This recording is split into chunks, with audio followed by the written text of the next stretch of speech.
Lucky Boys Podcast. You're a lobbyist. You're to the back of the line. Wasn't Trump? Didn't Trump do something like that? He did, but he has lobbyists. He Right. did. It's just wordplay. It's just like him saying that. Right. I found it interesting that you were openly against Trump when you didn't support him. However, you are a Republican. And when I heard that you were first running for mayor, what I found fascinating was like, all right, so you're supposed to support the side that you're on. You chose a side. And you're not supporting one of the person who holds the highest office.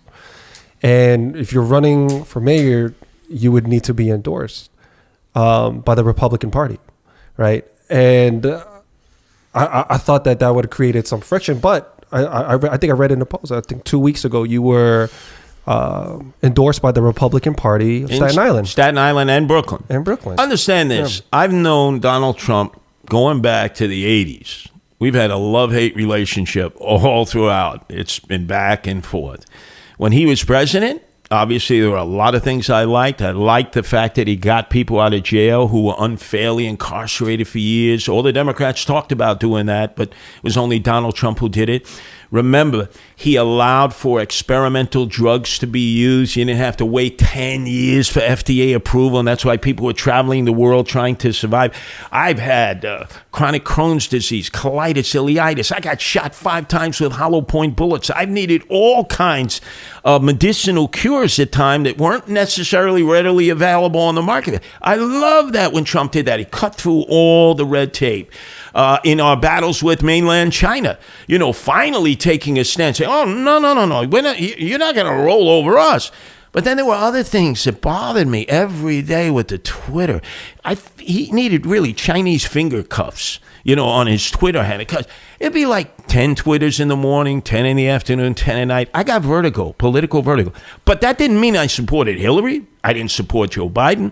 I actually voted for myself in 2016. I was going to go with the Libertarian candidate, Gary Johnson, but he didn't know where Aleppo was. He couldn't find Syria on the map. He was in a marijuana purple haze. And last time around, I supported Brock Pierce, who I got to know well, who ran on the Independence Party, an independent guy. It was into Bitcoin, cryptocurrency, the future of where we're going. It wasn't a slight on Donald Trump, but it was my preferred preference. And I certainly wasn't going to vote for Hillary Rodham Clinton or Joe Biden. Now, for some Republicans, that's the litmus test. What? You didn't vote for Donald Trump? Exactly. I can't vote for you. Right. But this is about New York City.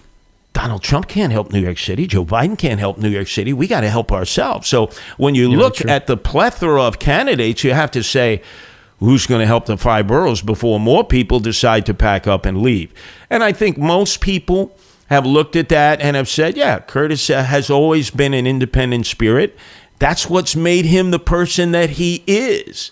But he hasn't been disparaging Trump. It's not like he goes out of his way to disparage him. He was just very upset at the whole course of where our politics was going, in which we were a nation divided. I don't know if the Democrats can heal that. Right. Do you still have a relationship with Trump?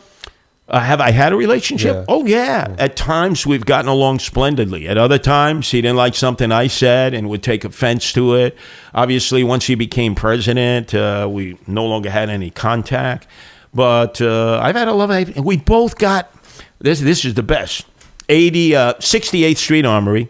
It's a hot, sweltering night in July. It's back in the early 80s. We were both given awards by the New York State Conservative Party. And Trump showed up with his tux. I had my Guardian Angel uniform on. I said, Donald, I never knew you to be a conservative. Donald said, I never knew you to be a conservative. He said, well, look at us. We're getting the highest award of the Conservative Party in New York State. And it wasn't because we were conservative, because really Donald Trump at that time was very liberal. Mm-hmm. Right, and I remember that. I was less liberal than Donald Trump. But they were recognizing us for the work we did. That's how you cross party differences. You recognize people for what they're doing, not because they're in total lockstep agreement with everything that you say. We have to have different points of view out there. Maybe occasionally I'll agree with the Democrats or someone who's independent or autonomous or the Republican. That's what makes America great. But if we all in on, no, I'm a Democrat, I can never say anything nice about the Republicans and vice versa, that's not going to be helpful to our country. And in this city, where the Democrats have an 8-to-1 ratio of registered voters to Republicans, how can you not reach out and want to work with Democrats, especially the moderate Democrats who are afraid of the Democrat Socialists of America taking over? You've got to be able to encourage them to vote for you.